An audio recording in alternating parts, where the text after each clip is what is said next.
Welcome to the Boston Bros Political Podcast, coming to you from the InsideLowell studios in beautiful downtown Lowell. I am Jim Campanini, co-host of the show, with my partner here, Peter Lucas, the political columnist for the Boston Herald. He writes 3 columns a week. Peter, how are you doing today? Good to be here. Got my spring hat on. The weather's been great. Yep. Very, very nice. Yeah, it has been beautiful weather. This is the best weather. We've had this best streak going from early September right through now. And I'm just concerned because in Massachusetts, if the legislature can find a way to tax the weather, I think they do it. You know, especially now it's perfect weather for riots and demonstrations and protests. Yes, well, that's okay. You started it off. Here we go. The theme of this show could be the growing civil disobedience, not only across the United States, but right here in Massachusetts, from street gangs taking over streets in 4 communities in Massachusetts, destroying police cruisers, to running anti-Israel protests right outside the State House. Seemingly like there was no response. It got violent. No response from the police or state police. It seems like everything was restrained. Yet we didn't see any of these violent protests among conservatives when Charlie Kirk was assassinated. No, we did not. You know, this all goes back to the murder of George Floyd, and the whole anti-police movement. The defund the police movement, which spread across the country, and we're paying for it now. Big time. Well, this is what I don't understand now. These street gatherings, they take over parking lots that could be in front of stores or streets in neighborhoods, and they race their cars. I read some story, donuts, and eventually when 100 people, then they're mostly all young people, gather, there's going to be some type of violence. So the police show up. In the reports that I read, some of these participants use their cars as weapons to block in the police and actually hit the cruisers with stolen cars. Well, wait, that's what I was going to ask you. None of these reports say that the cars were stolen. Where else would they come? Okay, and yet some city councilors and selectmen in these towns, Randolph, Fall River, New Bedford, and even in Dorchester, they complained they can't get the information of the police. Who would ram their car into a cruiser knowing that, hey, there's going to be a dent on there, they'll be easily track it down? So I'm saying to myself, these people are dumb, but they're not that stupid. And so they got to be stealing these cars. Of course, they're not. And showing up at places like those two guys, the only 2 people who've been arrested over the weekend. There were 4 of these violent takers. Police officers were hurt in 3 different communities. Cruisers damaged or destroyed. They even started a fire on one. They were both from Rhode Island. One was 18, one was 19. While this is going on, a police officer accosted 5 young people trying to steal cars, breaking into cars in a downtown parking garage in Post Office Square. And he confronted them, and they jumped him. They fought with him. He had to draw his gun, and he had to call backup. By the time the cops got, they didn't have enough handcuffs to arrest these people. And they were all from the same type of individual who were driving these cars in these crazy car roundup crashes. Yeah, and so I look at the story. These 2 clowns from Rhode Island, okay, allegedly, wanted for assault, attempted this, attempted that. They got them on video. That's how they tracked them down. Torching a police cruiser. Now, You think when they go before a judge, if there's nothing on their record, you think they're going to have to pay restitution or see any time in jail? They don't care anymore. It's the breakdown of civil order. There's no accountability. They were both let go. One was on $500 bail, and the other was, I think, $1,200 bail. And they went back to Rhode Island, where they came from, and they have a court date. Maybe they'll show up. Maybe they won't. So when are the people of Massachusetts going to wake up? I mean, the next step, the next escalation is someone gets killed or gunshots. Well, let me ask Someone's you. going to bring a gun and just indiscriminately start firing. There's going to be a mass shooting. Let me ask you. They How torched. cheap is life and property? They torched a cruiser. How much do you think a cruiser cost? Oh, it's going to be about 120,000 outfitted with all the equipment, technology. your computer in there, and so on and so forth. Are they going to make restitution? No, Well, probably not. well, we'll see. They And who was the judge to let them go on $500 bail? well, you know, that's the other thing. I didn't see any name in the Globe or the Herald. We've reformed our laws, okay, to let these people be treated with kids' gloves. Not only that, we've elected politicians who are, quote, soft on crime. No matter where the crime is coming from, they are soft on crime. Don't forget, the governor, Maura Healey, who was Attorney General during the George Floyd murder and the protests that took place after that, they trashed Newbury Street in 2020. Oh, yeah. They trashed Newbury Street, shut Newbury Street down, looted all the stores, injured cops, and so on and so forth. And her comment was, yes, cities are on fire, but that's how forests grow.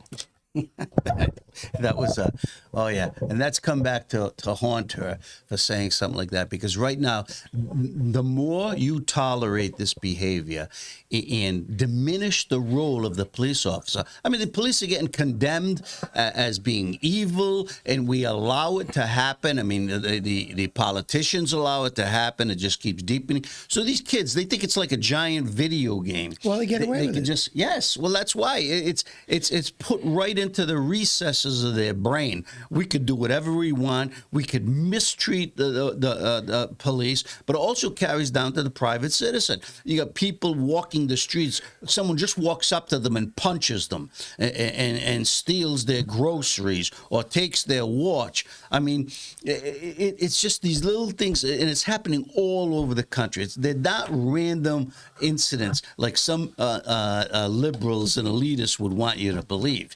Now, on the other hand, look what Trump is doing: federalizing troops, sending them into Chicago, sending them into to Portland, and people. Who's up in arms?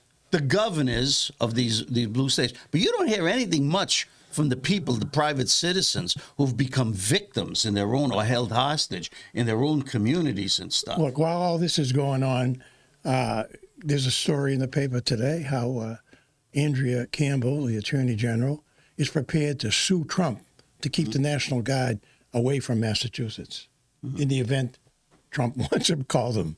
It's just incredible. She is the chief law enforcement officer of the state, and she is prepared to sue Trump to ban the National Guard from being used in Massachusetts. Andrea Campbell, okay, should be offering her own solution to President Trump and saying, listen, Mr. President, this is a reason why we don't need you to federalize or bring in Texas National Guard to do this, because we have our own plan. What is it?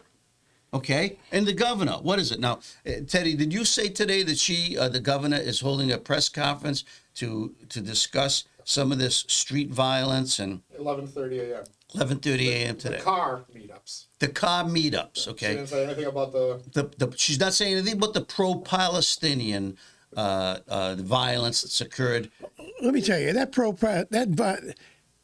protest was violent. Cops were injured. They arrested 13 people. It was right outside the State House. The cops were overwhelmed. My question is, where were the state police? Maura Healey is in charge of the state police. The state police guard the State House. This was right outside the State House. Where were the cops? Where were the state cops Well, coming to the aid of the Boston cops? Was she out of state? I don't know. Because maybe they all travel with her. I don't know. Don't they, to go and stuff? But you made a point before we started the show about that police. They used to have all this intelligence, and they would react or position themselves. They would be to prepared. Yes. Now, I think they still have the intelligence, and I think they know where the people are and the key people are, but they've been told to back off from higher ups. Well, that's certainly true in Chicago. I hope it's not true here, but it's true in Chicago. Because there's been a lot of a lack of transparency in a lot of these things. Now, our producer Teddy Panos, who's here with us today, he was telling us that these protests, these pro-Palestinian protests, they're part of a week of rage. Right? A week of rage. Now, we don't know, is it Antifa or groups like it? Do we know Free Palestine groups? These are college-age kids. Any stamp on. Well, don't forget, themselves. there's a big protest this coming in October 18th, I believe it is. No kings. Yeah. Now, Well- I'm not in favor of having a king. A queen wouldn't be too bad. But a king, it gets kind of tough. Yeah. I'd go for a queen. But the right kind of queen. You have the right kind of queen. All right. So, Melania, Queen Melania would be okay. this website, okay, looks very, very competent, and it looks very organized. All right. Now, most successful protests are organized, so I'm not giving them, I'm giving them, credit for that. But they've got things planned every day of the week. It just happens it's coinciding with Trump's administration and some of the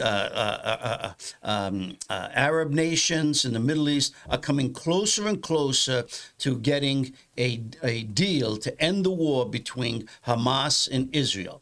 Hamas is being eradicated, and yet they're holding out, and Trump is losing his patience. So this week, now this is just my opinion, coincides with all this stuff about Trump to bring attention to this, or probably to criticize him. Tell us some of the events that are planned daily. There's a calendar daily.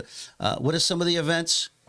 Names? So, let me grab a microphone here. So on Monday night, they had the No Other Land screening hosted by the Palestine Student Association and Islamic Society at the GSU auditorium. Not sure which auditorium that is, but No Other Land. So does that mean that the Jews have to evacuate that land and be driven to the sea? Okay, well, I got no problem with that. Show the film. Last night at noontime yesterday, on Tuesday, October 7th, write the names of the martyrs at Marsh Plaza.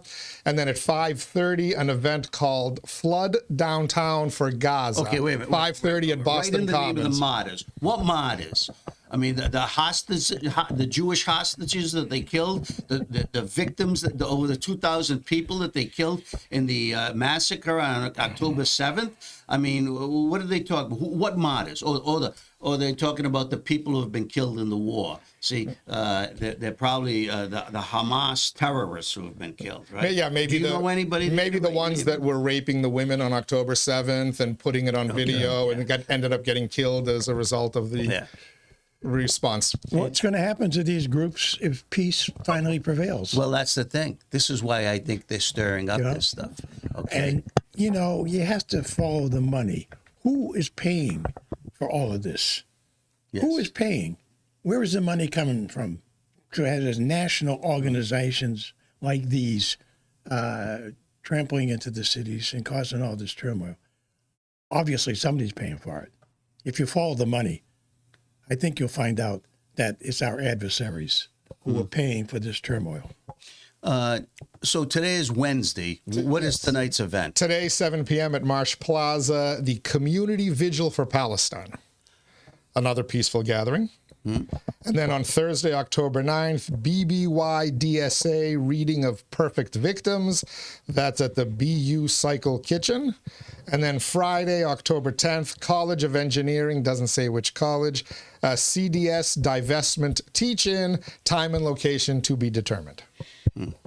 Unbelievable. All right. So let's see.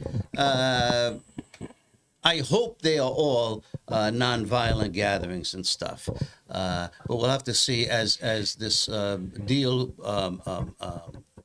Hopefully more negotiations are taking place in Egypt and the Middle East. But isn't it funny how Hamas leadership agrees to everything, Trump's 20-point plan, and then as when it comes down and Trump gives them a deadline, they retract everything. Well, they always who's agree. left in Hamas? They always agree, but they have no plans to go along with the agreement. I mean, they don't want to give up their weapons.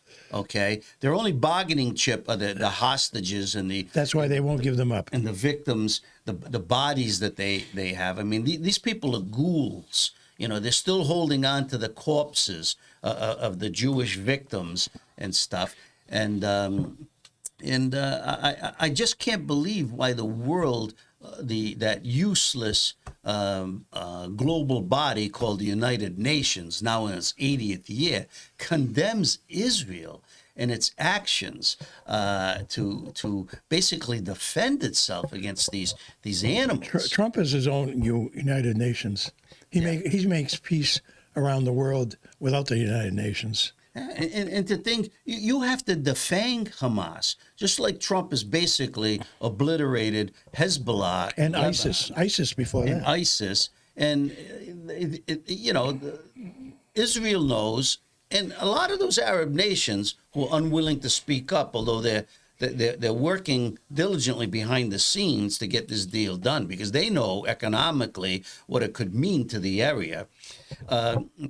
They know you have to get rid of Hamas. Why should Hamas have any place in a new government? I mean, it's crazy. It really is. Well, maybe they can come here and seek asylum and become Democrats. Well, I don't know if that's that's an avenue. Well, I mean, it's the Democrats, Joe Biden and the Democrats flooded the country with what? How many million illegal immigrants? And how many of those millions that's coming into the country are criminals? Yeah. And terrorists. Yeah. And so on. So. And it's amazing how that number, is diminishing. I think they were up to 2 million people have been deported under these ICE deportations. Yeah, that's right just now. scratching the surface. It is, but they're working hard. Yes, and they most of them have criminal records. So that's the best part about it. Okay, they have criminal records. So, boy, we covered a lot of ground in that segment. Now that we've solved that problem, Yes. Okay. So the government shutdown continues, Peter. who cares? Well, that's what I was going to say. Life goes on, business goes on, the stock market goes on, people getting jobs. I mean, I see a lot of postal workers playing golf at my golf course. But the postal workers they're still getting paid, right, Teddy? Are they the postal workers? I don't know. Yeah. The mail is being delivered. The mail's being delivered. The military, Trump says, is going to get paid. Okay. So I don't know who's it really affecting. My Social Security check is going to come out this 15th, I believe, this month. I mean, what's the big deal? I don't think it's a big deal at the moment, but I think eventually it'll have negative effect on the country as time goes by. Oh, surely. They're talking about, air controllers at the airports are thin as to begin with, and they're going to be thinned out because they're not getting paid. And however, I fully expect Trump to win this battle. I don't see how the Democrats have much going for them. Well, early polling that I've seen on this, he does have a slight edge over Schumer and Jeffries here. I mean, they say, the vast majority of American people want a deal. They don't want the government closed, but they seem to by a slight margin, they liked Trump's argument. You know, we kept this government going all other times. The Republicans voted to keep it open. Yes, they threatened, but here's the first time, and it's the Democrats who shut down the government, and they want, because the Democrats want benefits restored, health care benefits restored, mostly for illegal immigrants.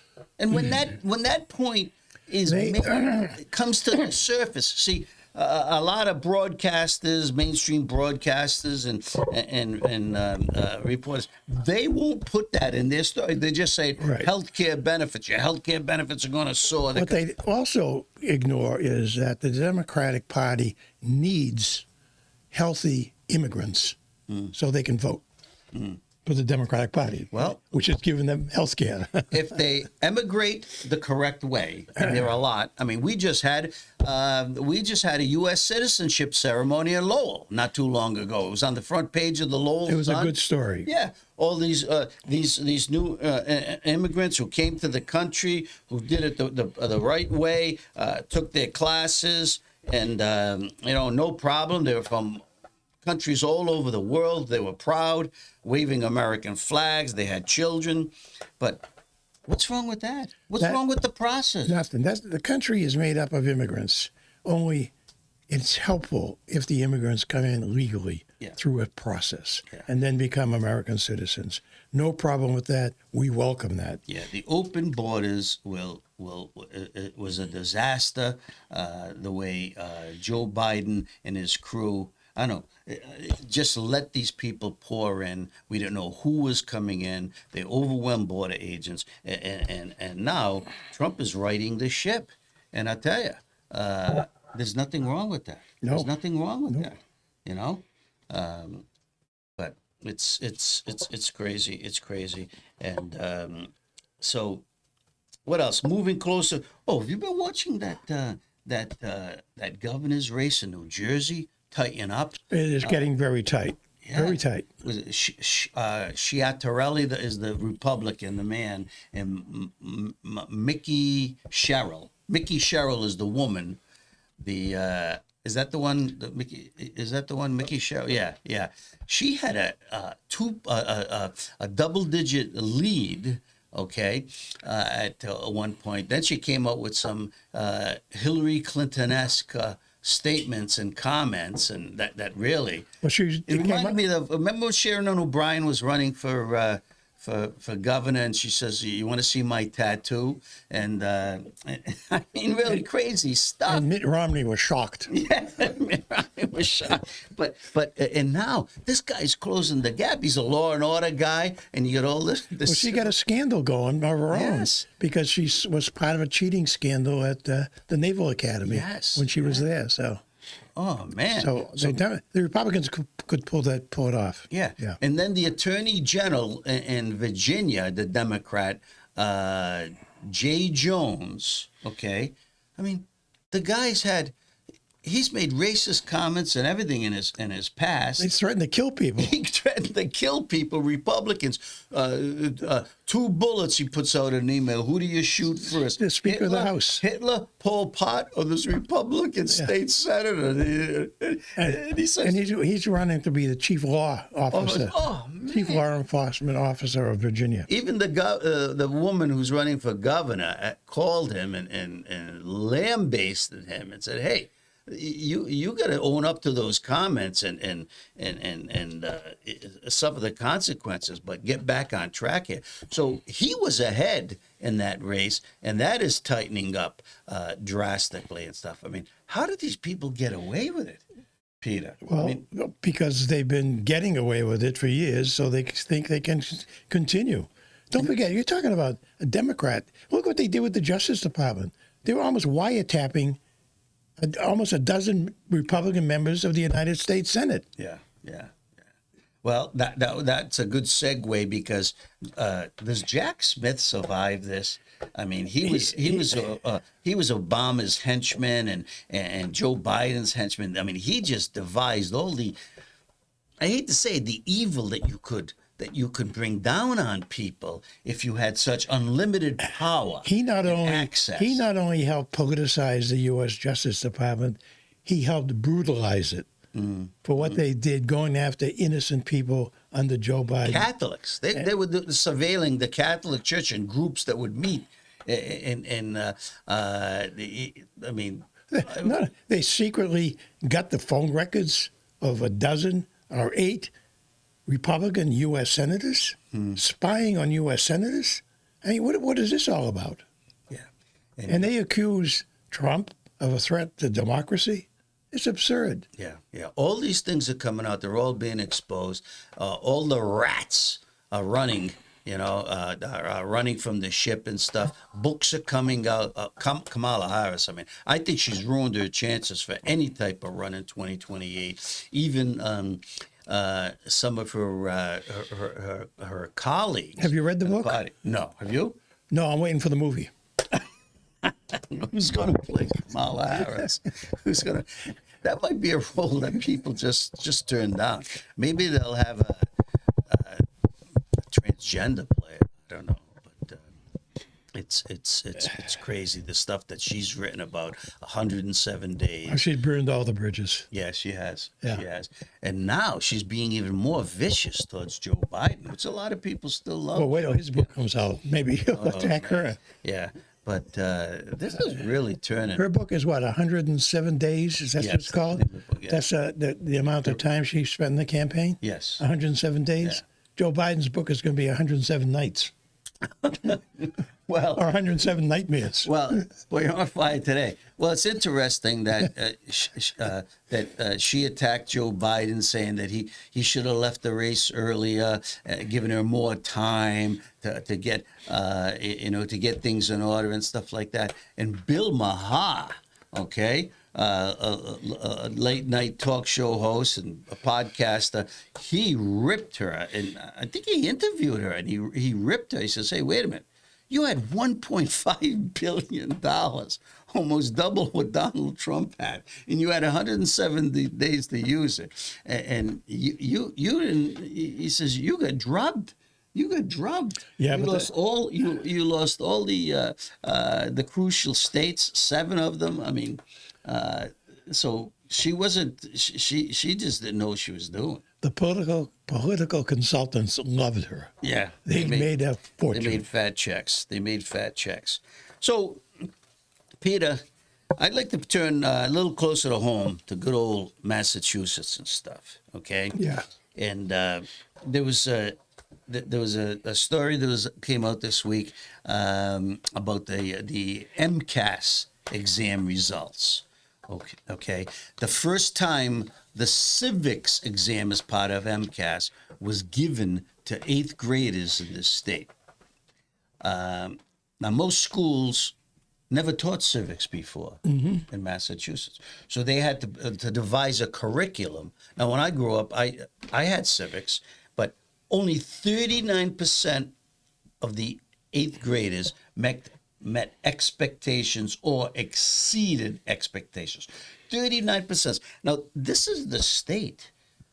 This is the state responsible for the Revolutionary War, democracy, and you would think there would be more attention paid to the fact, the role Massachusetts played in the history of our country, the forming of it, and the titans we had, John Adams, Samuel Adams, Paul Revere, and stuff. But first of all, I was shocked to find out that they didn't teach civics, okay, in the earlier grades in Massachusetts. Then that 39%, so that's 61% of Massachusetts school kids between the 3rd and the 8th grades really failed civics. Well, The Constitution. Oh, the biggest question one of the biggest questions that they missed, they couldn't name the 3 branches of government, okay, and what they do, what they perform, checks and balances on each other, the executive, the judicial, and the legislative. They didn't know. well, I would only propose they should give that test to legislators at the State House. See how much they know about it. Yeah, okay. I'm only half serious. I'm only half kidding. I know. But it just goes to show that we are declining. Our educational achievement that we used to lead the nation every year. We're falling behind North Carolina and Virginia and other states. We're rapidly going down. We're still in the top 10, but we've really fallen. And It reminds me, I was talking to a colleague who left the newspaper business for another job, and we were talking about the business in general. And I said, I used to teach a course in journalism at Boston University. And he said, well, why'd you quit? Why'd you leave? I said, because the kids were so stupid. I mean, they were just dumb. And, they would say, I'd bring up an event like, I don't know, Richard Nixon and Watergate or something like that, and how it was covered. And they didn't know what Watergate was. And one said, well, Mr. Lucas, that didn't I wasn't around when that happened. yeah. And I say, well, you know what? I wasn't around when Rome fell, but I know something about it. Jesus. I just wonder, the state spends close to $2 billion a year on public education. And you wonder what really happens at the State Department of Education. We've learned this last month that they don't teach anything about 9/11, even in the classroom. Even the governor. How about the was upset. Holocaust? Yes, the governor was upset about that. She goes, and I give her credit. She says we got to make that part of the curriculum. Kids have to know. And then we find out that 42% of Massachusetts students between the 3rd grade and 8th grade, okay, have either met expectations or exceeded in English language arts. Only 42%. Okay. Over 600,000 students. Now there are 900,000 students in Massachusetts when you count the high school grades. Okay, but could you imagine only 42? We're supposed to be the brightest, one of the best educational systems in America, and only 42%. And that's down. That's down. We haven't recovered from the pre-pandemic years. These scores coming out today are 4 to 6 points below what they were pre-pandemic. So all those years were lost. And I had to laugh, and it was a sad laugh when I saw that the response from the Massachusetts Teachers Association.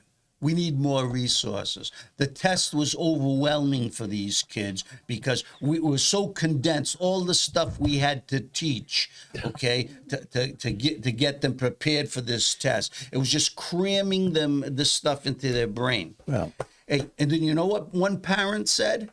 In the story I read, and a couple other people says, well, first of all, kids aren't dumb. He says they know that they don't even have to take MCAS or pass it as a graduation requirement. Half the answers weren't even, they left them blank, or they wrote in names, howdy doody, who wrote the Constitution. So they took it because they didn't respect the test anymore. And this was because of a Massachusetts Teachers Association sponsored ballot question to take it away as a requirement. What they should do is update the questions and say, like, who is Bad Bunny, for instance? And they'll get exactly true. Well, that's they would know who Bad Bunny is. That's the sad thing about it. You would think by the time you're an 8th grader, okay, because civics, I mean, my lessons started at an early age. You knew to respect the flag. You had to say the Pledge of Allegiance. Now they don't even do that anymore, okay? But you respected the First Amendment. You learned about that. By the time you're in 8th grade, you should know what the First Amendment does. You know what? I got a better education at Somerville High School than I did at college. You probably did. I did. Yeah. Yeah, and those were different times. My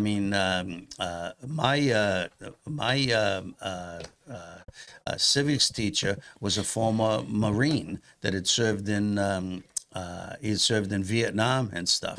He used to come in with a bow tie every day, and before the end of the year, we got to. He became a role model for us. All those kids from the hood the neighborhood, the Irish and the Italians, we had to get up, mothers had to buy us a bow tie. We started wearing bow ties to class, and white shirts. I mean, that's what teachers did. They inspired you. It's a good thing you didn't come in with an AR-14. But you got to turn it around. The money we're spending on education. The MTA president says, and once again, they blame they blame the kids, and not enough resources. It means more money and stuff to pour into this. And I said, oh man, this is just getting sickening. The kids are the scores are just declining. No one takes responsibility. Blame it on COVID. There's no more COVID. Blame it on Trump. Crazy. Blame it on Trump. Okay, so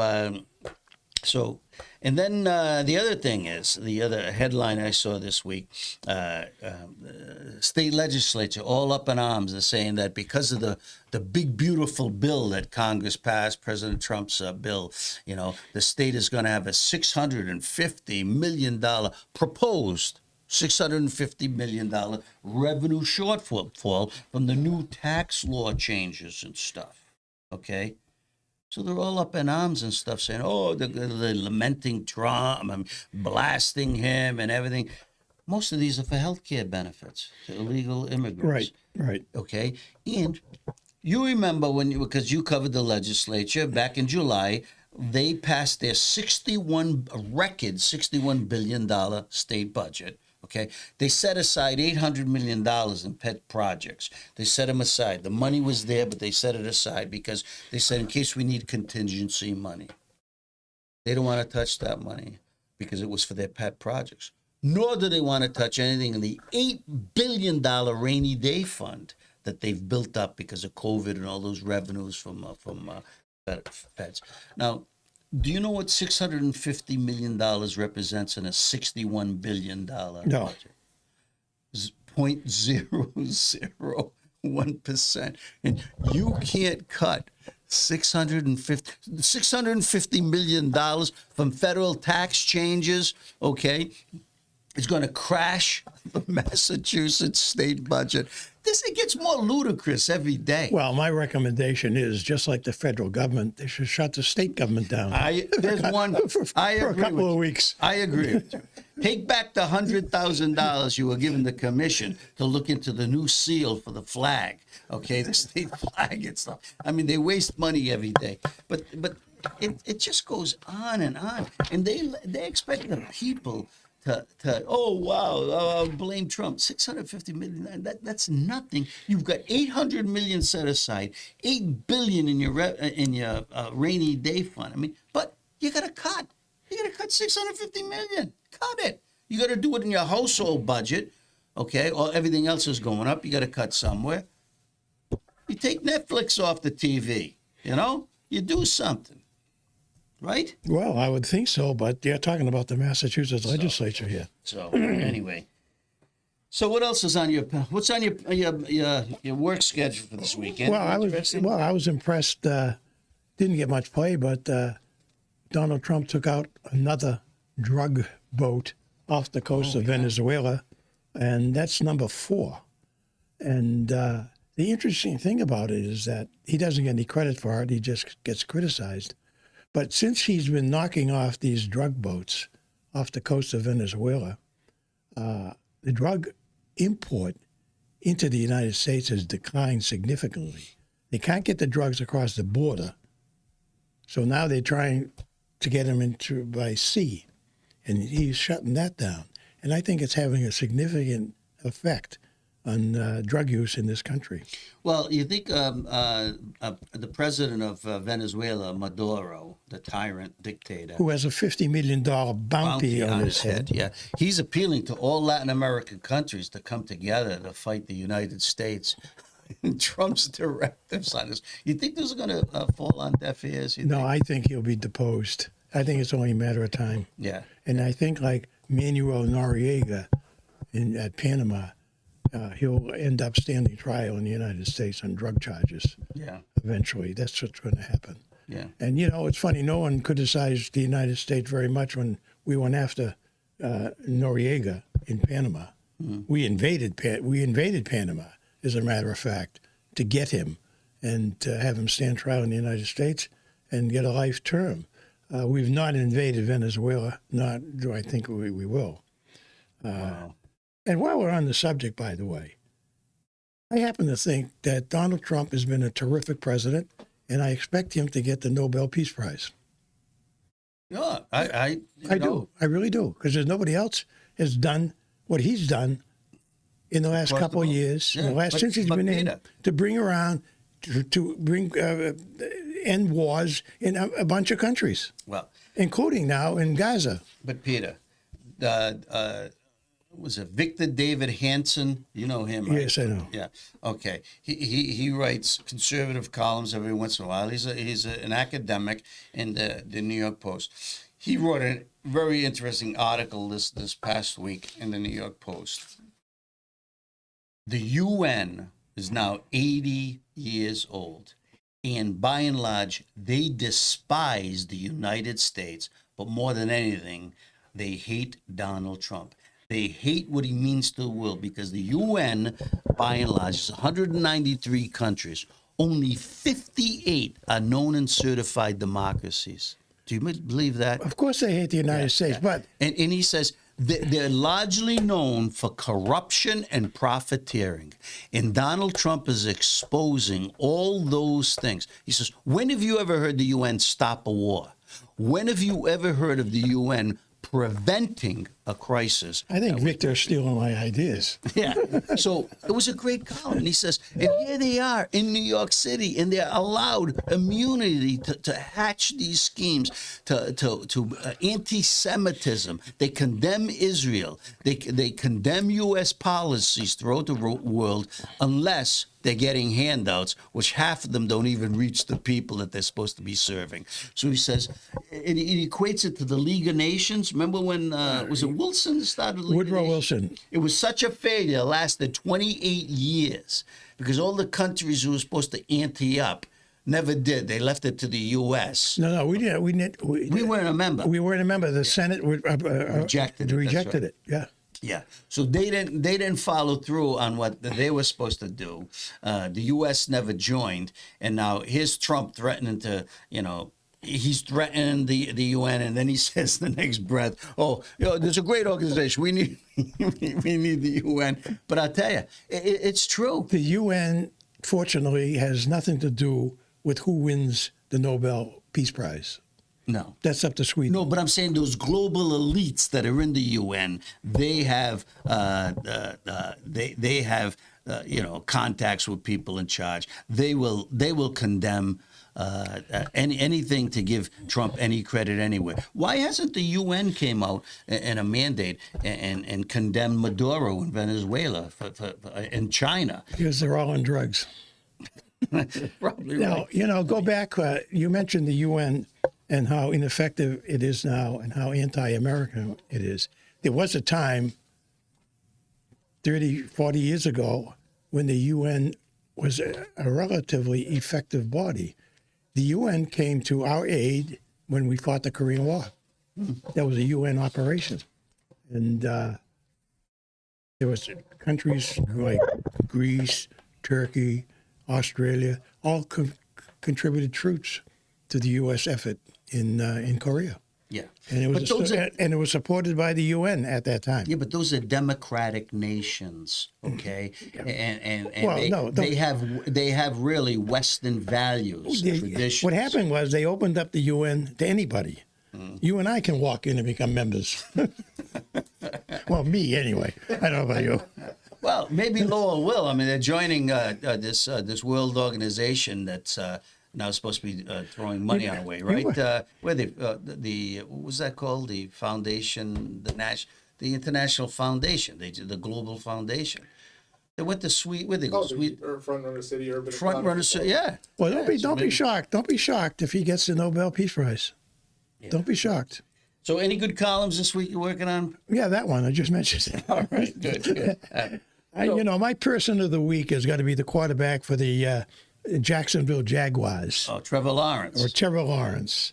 Who on the 1 yard line takes the ball under center, trips and falls down, gets up and falls down, then gets up again and scores a touchdown and wins the game. Yeah, Yeah. yeah. And while the one of the top defensive players there, Chris Jones, just stands there watching. Well, maybe he 95. Maybe he was surprised the too. defensive player for Kansas City. He could have squashed the play, but I don't know what his assignment was, defensive assignment. But he said, Trevor Lawrence did look like he was falling down, and he made a statement later, said, well, we had him wrapped up 3 or 4 times. I thought, but he oh man, He thought somebody else was going to make the thought tackle. someone else was going to make the tackle. But yes, give it to Trevor Lawrence. And then, my hypocrite of the week, which I always close the show with my hypocrite of the week, goes to none other than that handsome California Governor Gavin Newsom. Now, this past week, Gavin Newsom vetoed a California legislature-backed bill. It was bipartisan. Democrats and Republicans came together to give Cal State firefighters a pay raise. Now, studies showed that the Cal State these are state employees now, the firefighters. And, they fought those devastating fires in California, the Los Angeles fires a year ago. So it turns out their base pay is 20% below that of most independent, cities and towns in California. So Cal State, they were having difficulty getting firefighters. And through the years, and that's why when they had these devastating fires, they were basically undermanned in a lot of areas and had to call in all these other departments and stuff. Governor Newsom started a recruitment campaign last year, increasing some of the benefits and saying that we were going to increase the pay for Cal State firefighters to try to gain more people to join. Well, the legislature came together, put together a package that would have brought their pay to within 5% of the average pay for the state of California. And then Newsom rejected it. It would have cost taxpayers in California $630 million to fund the new increases. And yet, after this guy praised the California firefighters, and what they did, and the state firefighters, the undermanned firefighters, that basically held the fires from Los Angeles being obliterated last year. I mean, there was a lot of damage, but they really did save the city. He comes out and he vetoes the bill giving them a pay raise. Oh boy, it's terrible. These are union firefighters. He's a Democrat. Well, he says one thing and does another. Gavin Newsom is no Kamala Harris. So I'm saying, how could he do it? And even his Democrat colleagues in the legislature say, we did this for you. We did this for you. And then he vetoes the bill. So, Gavin, you're my hypocrite of the week. Boo. All right. With that, we're going to sign off for next week. And hope you have a good week. Anything else, Peter? That's it. Ciao, baby. Ciao.